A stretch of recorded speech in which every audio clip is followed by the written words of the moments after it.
સ્તવન કરું, સ્તવન કરું, સ્તવન કરું ઈસુ તારું.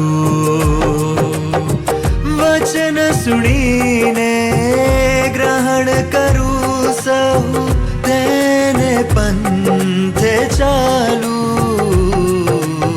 સ્તવન કરું, સ્તવન કરું, સ્તવન કરું ઈસુ તારું. પ્રિય મિત્રો, સ્તવન કાર્યક્રમની સમગ્ર ટીમ તરફથી આપ સૌને પ્રેમભરી શુભેચ્છાઓ. અમે આ કાર્યક્રમમાં આપનું સ્વાગત કરીએ છીએ. અમને ખાતરી છે કે આ કાર્યક્રમ દ્વારા આપને ઈશ્વરના વચનોમાંથી આત્મિક લાભ મળી રહ્યો હશે. આ કાર્યક્રમમાં આપણે પવિત્ર શાસ્ત્ર બાઇબલમાંથી જુદા જુદા પુસ્તકોનો અભ્યાસ કરીએ છીએ. મિત્રો, આ દિવસોમાં આપણે બાઇબલના જૂના કરારમાંથી હજકીએલ નામના પુસ્તકનો અભ્યાસ કરી રહ્યા છીએ. તેમાં હજકીએલ પ્રબોધકની જુદી જુદી ભવિષ્યવાણીનો ઉલ્લેખ કરવામાં આવ્યો છે. તેને સમજવા માટે આપ નિયમિત રીતે સ્તવન કાર્યક્રમમાં જોડાશો એવી મારી વિનંતી છે. તો ચાલો આજના અભ્યાસની શરૂઆત કરીએ.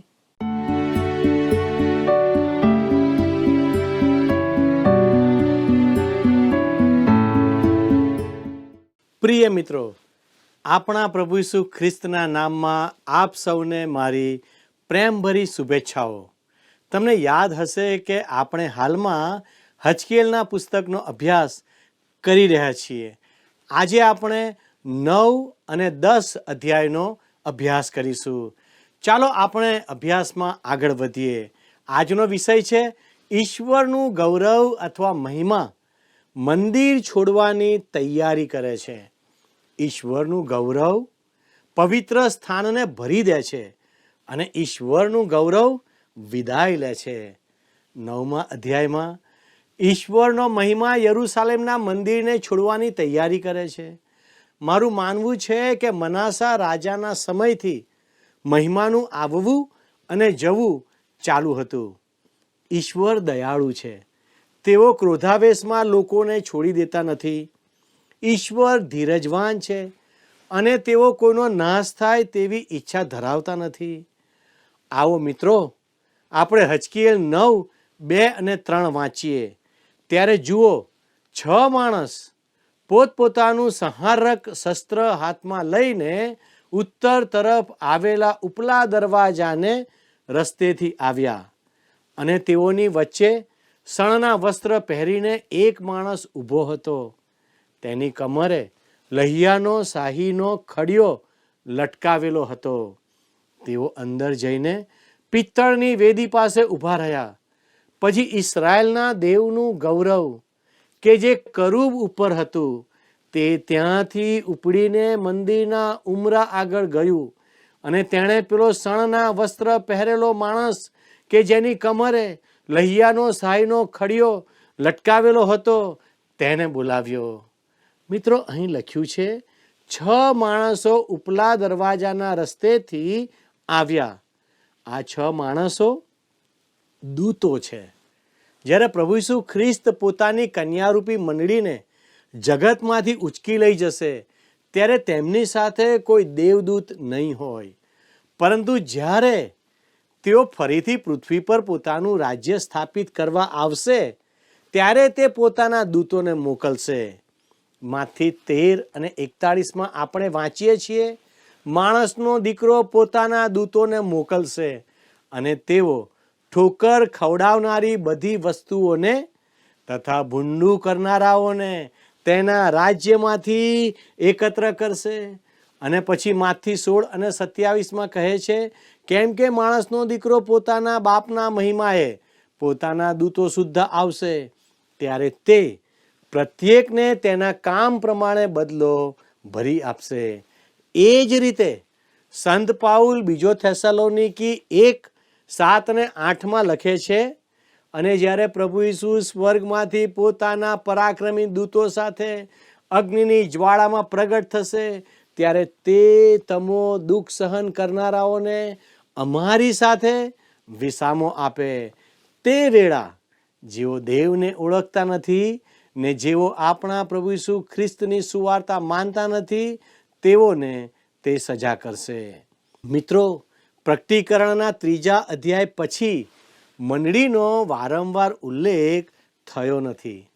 તેનું કારણ એ છે કે મંડળી હવે પૃથ્વી પરથી ઉચકાઈ ગઈ છે અને ન્યાયનું કાર્ય હવે દૂતોને સોંપવામાં આવ્યું છે.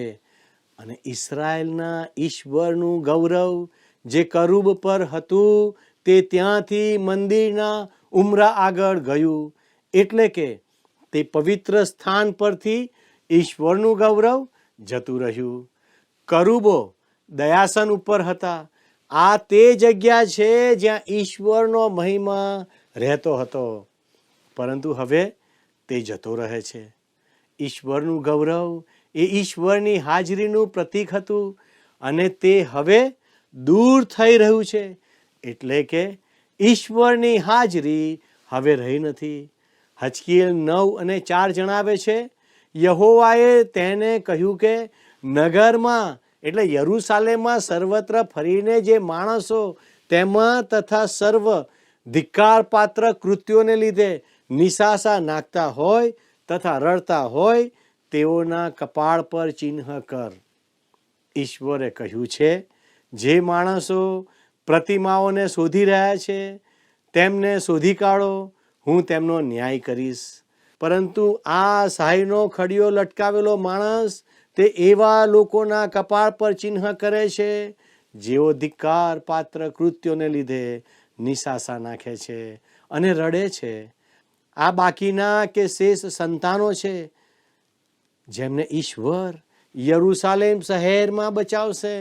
હજકીએલ 9:9 લખ્યું છે, ત્યારે તેણે મને કહ્યું કે ઈસરાયેલ તથા યહૂદિયાના લોકોની દુષ્ટતા અતિશય ભારે છે ને દેશ ખુંડરેજીથી ને નગર અન્યાયથી ભરપૂર છે, કેમ કે તેઓ કહે છે કે યહોવાએ દેશને તજી દીધો છે ને યહોવા દેખાતો નથી. વાલા મિત્રો, અહીં જાણે કે લોકો એવું કહી રહ્યા હતા કે ઈશ્વર અંધ છે અને તેઓ પૃથ્વી પર પોતાની નજર દોડાવી શકતા નથી. જ્યારે ખરેખર તમે ઈશ્વર વિશે આ પ્રમાણે વિચારો છો ત્યારે તે વાહિયાત કે હાસ્યાસ્પદ બાબત બની જાય છે.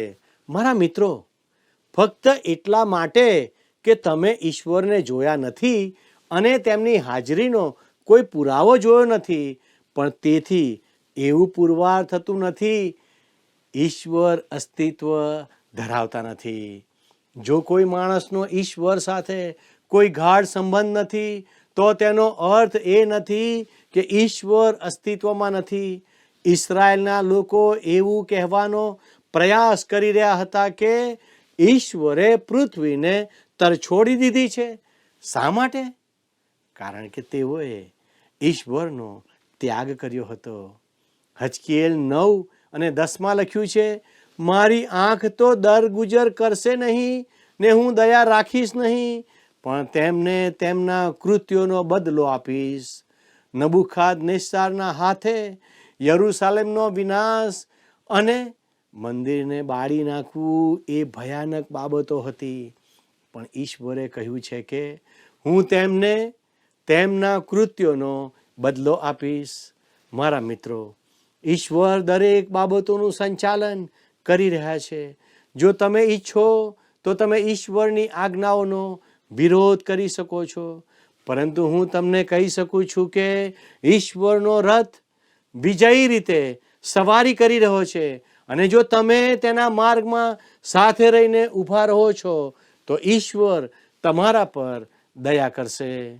વાલા દર્શક મિત્રો, હવે 10મા અધ્યાયમાં ઈશ્વરનું ગૌરવ મંદિરને ભરપૂર કરે છે. અહીં આપણે પ્રભુના મહિમાના પ્રસ્થાનનું સંદર્શન જે હજકીએલ પ્રબોધકને થયું હતું તે વિશે વાંચીએ છીએ.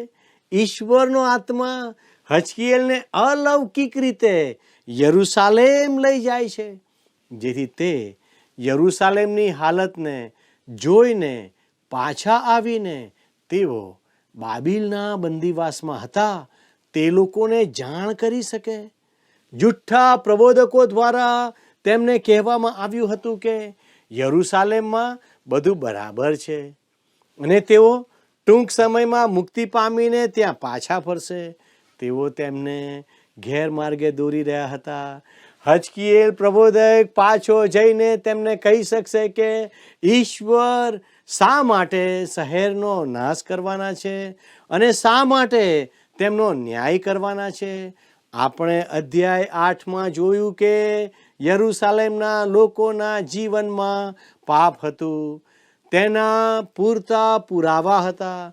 આ બાબત વિશે ઈશ્વરે હજકીએલ પ્રબોધકને સ્પષ્ટ રીતે જણાવ્યું હતું. પ્રિય મિત્રો, આપણે યાદ રાખીએ કે ઈશ્વર ન્યાય કરે છે. તે જીવંત ઈશ્વર હોવાનો એક પુરાવો છે. આપણે આપણા પાપથી બચી શકતા નથી અને આપણે ઈશ્વરથી પણ બચી શકતા નથી. તે જ સાબિતી છે કે ઈશ્વર અસ્તિત્વ ધરાવે છે.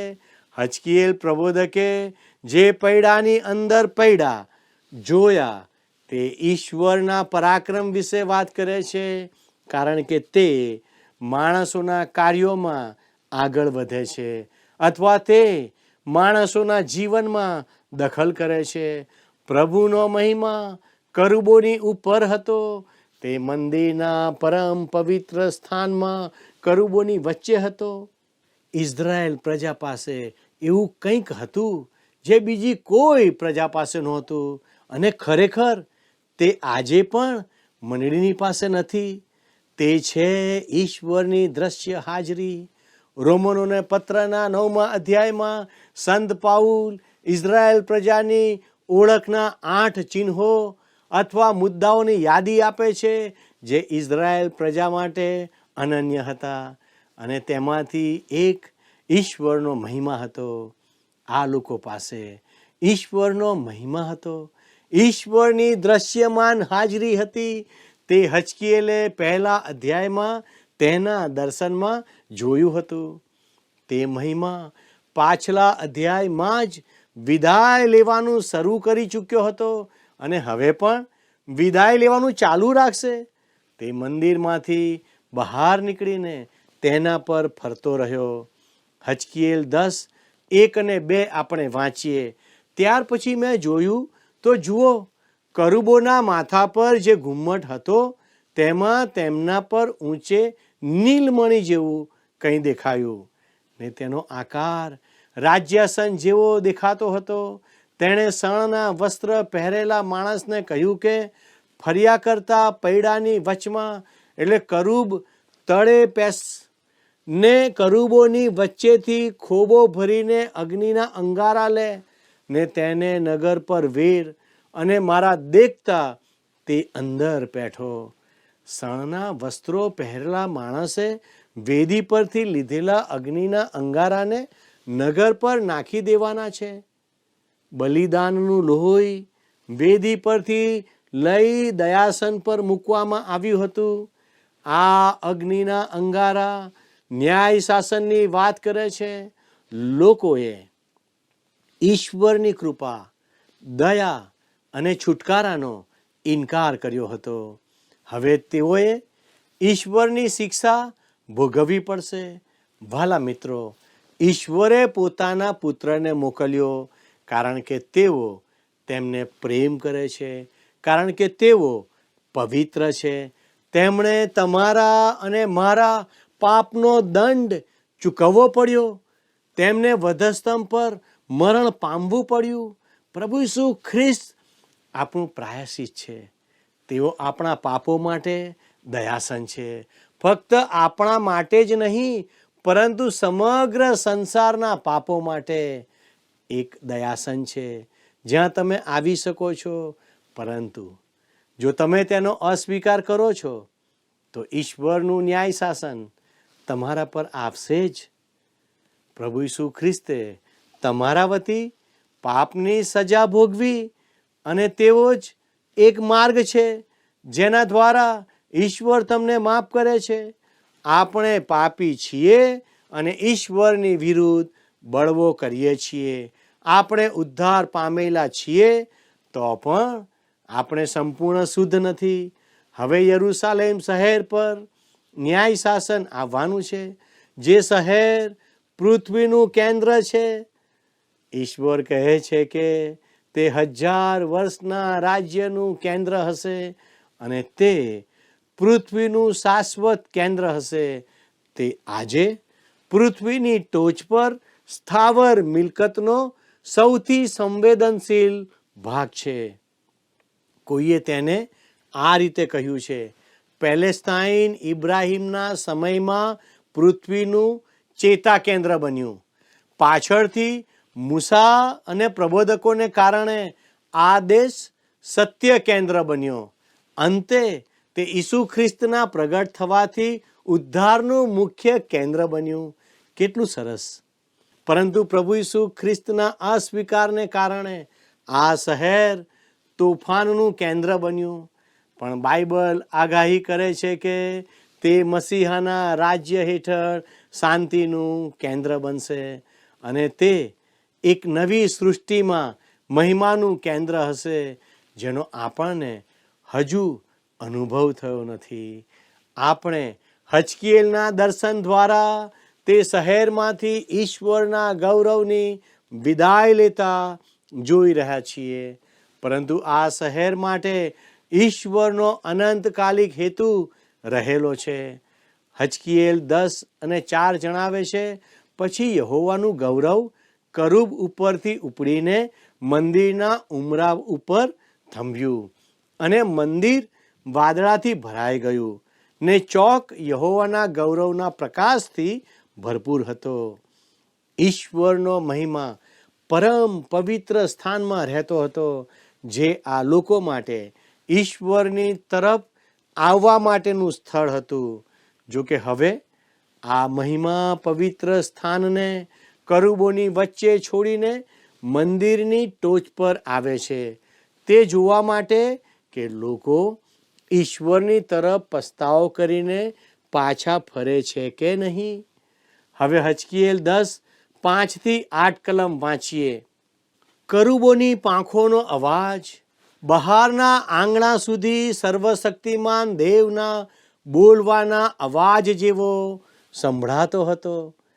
જ્યારે તેણે શણના વસ્ત્ર પહેરેલા માણસને આજ્ઞા કરી કે ફર્યા કરતા પૈડાની વચ્ચેથી, એટલે કરુબો વચ્ચેથી અગ્નિ લે, ત્યારે તે અંદર જઈને એક પૈડા પાસે ઊભો રહ્યો અને કરુબોની વચ્ચેથી એક કરુબે પોતાના હાથ કરુબોની વચમાંના અગ્નિ તરફ લંબાવીને તેમાંથી કેટલોક અગ્નિ લઈને શણના વસ્ત્ર પહેરેલા માણસના ખોબામાં મૂક્યો ને તે લઈને બહાર નીકળ્યો. કરુબોમાં તેઓની પાંખો નીચે મનુષ્યના જેવો હાથ દેખાયો. મિત્રો, ફરીથી આ હાથ ચોક્કસ કાર્યો કરવા માટે ઈશ્વરની કાર્ય કરવાની પ્રવૃત્તિ દર્શાવે છે. આકાશો દેવનું ગૌરવ પ્રસિદ્ધ કરે છે અને અંતરિક્ષ તેમના હાથનું કામ દર્શાવે છે. ગીતશાસ્ત્ર 19:1 છે, આકાશો ઈશ્વરના હાથનું કામ છે. પરંતુ માણસના ઉદ્ધાર કાર્યમાં ઈશ્વરનું કામ તેમના સર્જન કાર્ય કરતાં ઘણું મહાન કાર્ય હતું. માત્ર યશાયા પ્રબોધક 53:1 જણાવે છે કે આપણને જે કહેવામાં આવ્યું છે તે કોણે માન્યું અને યહોવાનો ભુજ કોની આગળ પ્રગટ થયેલો છે. ઈશ્વરના કાર્યને સમજવાનો એકમાત્ર રસ્તો એ છે કે હું એવા શબ્દોનો ઉપયોગ કરું જેનાથી હું પરિચિત છું. હું મારી આંગળીઓનો ઉપયોગ અમુક વસ્તુ પકડવા માટે કરું છું. મારા હાથનો ઉપયોગ અન્ય કાર્યો કરવા માટે કરું છું અને મારી ભુજાઓનો ઉપયોગ તેનાથી પણ ભારે કાર્યો કરવા માટે કરું છું. ઈશ્વરે જે સૌથી મહાન કાર્ય કર્યું છે તે તો ખ્રિસ્તના વધસ્તંભ પર અદ્ભુત મુક્તિ અને પ્રેમનું કાર્ય છે. જ્યાં તેમના ખુલ્લા હાથ હતા. પરંતુ જ્યારે ઈશ્વરે સમગ્ર સૃષ્ટિનું સર્જન કર્યું ત્યારે તેમણે ફક્ત તેમની આંગળીઓનો ઉપયોગ કર્યો. હજકીએલ અહીં જણાવે છે કે ઈશ્વરનો હાથ ન્યાય કરવામાં સક્રિય થઈ રહ્યો છે. હજકીએલ 10:9 તે કહે છે, પછી મેં જોયું તો એક કરૂબને પડખે એક પૈડું ને બીજા કરૂબને પડખે બીજું પૈડું, એમ કરૂબોને પડખે 4 પૈડા દેખાયા, અને પૈડાનો દેખાવ પ્રોખરાજના તેજ જેવો હતો. પૈડાઓ અવિરતપણે ફરતા રહીને કાર્ય કરતા હોય છે અને એ હકીકત દર્શાવે છે કે ઈશ્વર વ્યસ્ત છે. યોહાન 5:17 પ્રભુ ઈસુએ કહ્યું, મારો બાપ અત્યાર સુધી કામ કરે છે અને હું પણ કામ કરું છું. પ્રભુ ઈસુ સ્વર્ગમાં પાછા ગયા ત્યારથી તે આપણા વતી ખૂબ જ વ્યસ્ત રહ્યા છે. હજકીએલ 10:10-11 જણાવે છે, દેખાવમાં તે ચારેયનો ઘાટ એક સરખો હતો, જાણે કે એક પૈડું બીજાની મધ્ય હોય તેમ. તેઓ ચાલતા ત્યારે તેઓની ચારે બાજુઓ ફરતી. ચાલતા ચાલતા તેઓ આડા અવળા વળતા નહીં, પણ જે જગા તરફ તેનું માથું હોય તે તરફ તેઓ તેની પાછળ પાછળ જતા. ચાલતા ચાલતા તેઓ આડા અવળા વળતા નહીં. પ્રિય મિત્રો, ઈશ્વરને ક્યારેય ભૂલી ગયેલી વસ્તુ લેવા માટે પાછા ફરવાની જરૂર પડી નથી. તે ક્યારેય માર્ગ ભૂલી જતા નથી. તેઓ આજે પણ સમગ્ર સંસારમાં તેમના હેતુને સિદ્ધ કરવા તરફ આગળ વધે છે. હજકીએલ 10:12-14 વાંચીએ, તેઓનું આખું અંગ, તેઓની પીઠો, તેઓના હાથ, તેઓની પાંખો તથા પૈડા, એટલે એ ચારેયના પૈડા ચોગરદમ આંખોથી ભરપૂર હતા. પૈડાને તો મારા સાંભળતા ફરતા પૈડા એવું નામ આપવામાં આવ્યું. તે દરેકને 4 મુખ હતા. પહેલું મુખ કરૂબનું હતું, ને બીજું મુખ મનુષ્યનું હતું, ને ત્રીજું સિંહનું હતું, ને ચોથું ગરુડનું હતું. આ ખૂબ જ રૂપકાત્મક વાત છે. મારું માનવું છે કે આપણી સમક્ષ 4 સુવાર્તાના સંદેશા રજૂ કરવામાં આવ્યા છે. ગરુડના મુખ પર ખ્રિસ્તના ઈશ્વરીપણાનું ચિત્રણ કરવામાં આવ્યું છે, જે યોહાનની સુવાર્તા દર્શાવે છે. સિંહના મુખ પર ખ્રિસ્તના રાજ્યનું ચિત્રણ કરવામાં આવ્યું છે. યહૂદાના કુળનો સિંહ, જે માથીની સુવાર્તા દર્શાવે છે. મનુષ્યના મુખ પર ખ્રિસ્તના માનવીપણાનું ચિત્રણ કરવામાં આવ્યું છે, જે લુકની સુવાર્તા દર્શાવે છે. અને કરૂબનું મુખ, ક્યારેક તે બળદ હોય છે, તે ખ્રિસ્તના દાસત્વનું ચિત્રણ કરે છે, જે માર્કની સુવાર્તા દર્શાવે છે. પ્રભુ ઈસુ ખ્રિસ્તે પોતાનું લોહી વહેવડાવ્યું જેથી તમને અને મને અનંતકાલિક જીવન પ્રાપ્ત થાય. હજકીએલ 10:20-22 જણાવે છે, જે પ્રાણી મેં ઇસ્રાયેલના દેવની નીચે કબાર નદીની પાસે જોયું હતું તે જ એ છે. અને મેં જાણ્યું કે તેઓ કરૂબો હતા. દરેકને 4 મુખ ને દરેકને 4 પાંખો હતી, અને તેમની પાંખો નીચે મનુષ્યના જેવા હાથ હતા. તેઓના મુખોનો ઘાટ તો દેખાવમાં ને સ્વરૂપમાં કબાર નદીની પાસે જે મુખો મેં જોયા હતા તેના જેવો હતો. તે દરેક સીધું આગળ ચાલતું હતું. આ દર્શન એ હકીકતને દર્શાવે છે કે ઈશ્વર દેહધારી બનશે, જેમ યોહાન 1:14 કહ્યું હતું, અને શબ્દ સદે થઈને આપણામાં વસ્યો. પ્રિય મિત્રો, આપણે એવું હૃદય કેળવવું જોઈએ જે આપણા જીવનમાં અને આપણી આસપાસની દુનિયામાં પાપ પ્રત્યે શોક વ્યક્ત કરે. ન્યાય અથવા કટોકટીના સમયમાં ઈશ્વરનું રક્ષણ અને દયા શોધો. વિશ્વાસુ લોકોને બચાવવાના ઈશ્વરના સામર્થ્યમાં વિશ્વાસ રાખો. જેઓ ન્યાય હેઠળ છે તેમના માટે મધ્યસ્થી કરીને અને તેમના પુનઃસ્થાપન માટે પ્રાર્થના કરીને હજકીએલના ઉદાહરણને અનુસરો. ઈશ્વરની પવિત્રતાને જાણો અને તેમની પાસે આદર અને સન્માન સાથે જાઓ.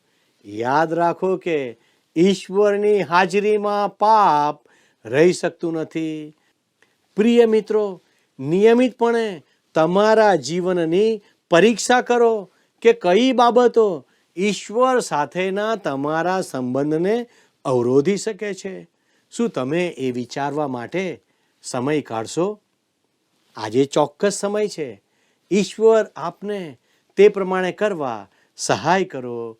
આમેન.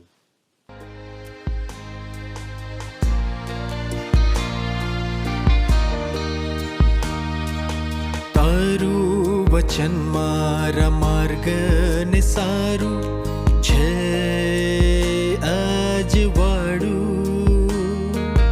તારું વચન મારા આત્માને સારું બળ દેનારું. તારા વચનના સર્વ ખુલાસા આજે તું પ્રગટાવ. તારા વચનના સર્વ મર્મોને આજે તું સમજાવ. તારું વચન બતાવ. તારું વચન મારા માર્ગને સારું છે અજવાળું.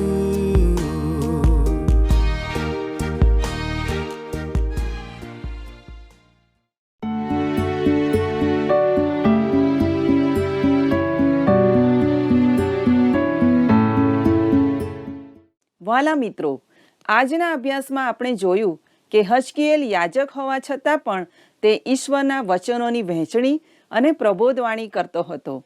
હજકીએલની પ્રબોધવાણી ઉત્તમ અને આત્મિક હતી. ઈશ્વરની વ્યક્તિગત ઓળખાણ હજકીએલ અલગ રીતે આપે છે. તે સતત લોકોને ઈશ્વર તરફ પાછા ફરવાની ચેતવણી આપતો રહ્યો. તે દ્વારા યરૂશાલેમ તરફ પાછા ફરવા તેણે લોકોનું ધ્યાન દોર્યું. મિત્રો, હજકીએલે તો તેનું કામ કર્યું અને ઈશ્વરના વચનો તરફ લોકોને પાછા વાળવા બધા જ પ્રયત્નો કર્યા. આજે તમારી પાસે કેટલા બધા સંસાધનો અને સગવડો ઉપલબ્ધ છે. તમે લોકોને ઈશ્વર પાસે દોરી લાવવા તેનો કેવો ઉપયોગ કરી રહ્યા છો? શું તમે ઈશ્વરના માટે કંઈક કરવા પ્રયત્ન કરશો? ઈશ્વર આપને તે માટે સહાય કરે. આજનો પ્રશ્ન છે, કરુબો શાની ઉપર હતા? એ દયાસન, બી કૃપાસન, સી રાજ્યાસન, ડી ન્યાયાસન. મિત્રો, ગત પ્રશ્નોનો જવાબ છે એ કબાર. પ્રિય મિત્રો, જો આજનું પ્રસારણ આપને માટે ઉપયોગી બન્યું હોય તો અમને તેની જાણ અવશ્ય કરશો. આપના મિત્રોને પણ આ કાર્યક્રમ સંબંધી જાણ કરશો.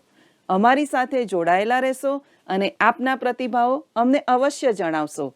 અમારો સંપર્ક નંબર છે 94 29 37 56 10 9429375610. અને હા, આજના પ્રશ્નનો જવાબ પણ અવશ્ય મોકલી આપશો. ધન્યવાદ. શું તમને આ કાર્યક્રમ ગમ્યો? અત્યારે જ અમને મિસ કોલ કરો.